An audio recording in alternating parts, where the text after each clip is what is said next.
This is the art of Yoshitaka Amano Hiten.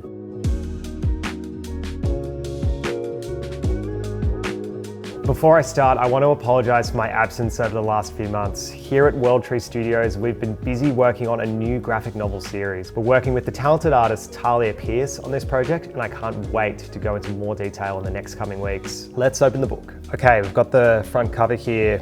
As you can see, there is a crazy amount of detail, lots of different blues and yellows. The way the hair moves through the image, it's pretty incredible. There's also some caricatures and beasts you'll find in there. There's a lot of detail. And one of Amano's signature faces that you'll see is common throughout his artwork. I hope I'm pronouncing this right, but Yumi Makotobaku, they wrote the foreword for this book, discussing the movement and the feeling that Amano's work evokes.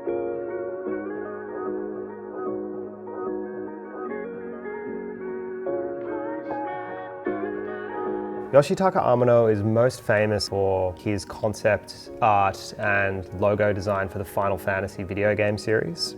He's worked on every core Final Fantasy game since the series' inception, from Final Fantasy I back in 1987 to Final Fantasy 16 in 2023.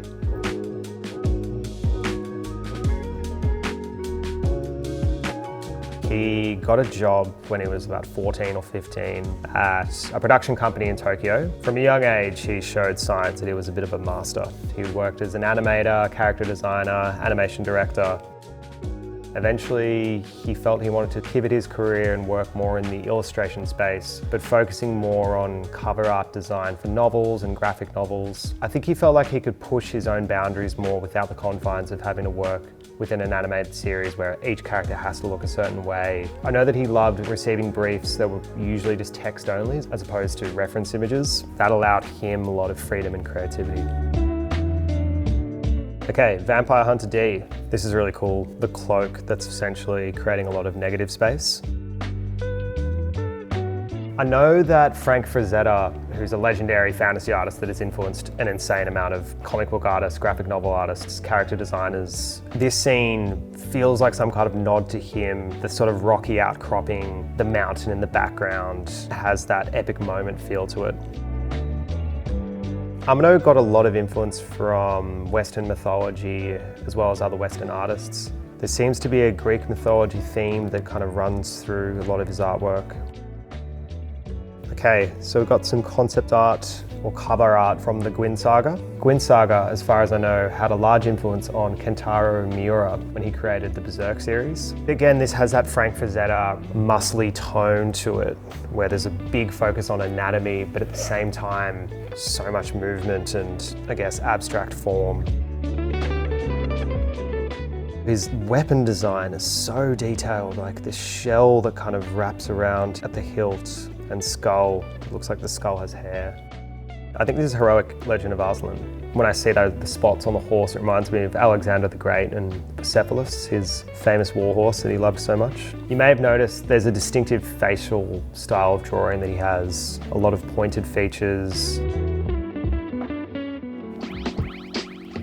He seems to use colour to support whatever character is being depicted. So we've got this fairy, and so the pinks are really light. They have more of a soft watercolour look to them. Looks like Paul Atreides. Probably my favourite image, which I think is a pretty famous one of his. There's not that much background detail, but you get such a strong sense of place from dust and of an army on the move just by all the clouds and a few banners waving that are a bit more out of focus.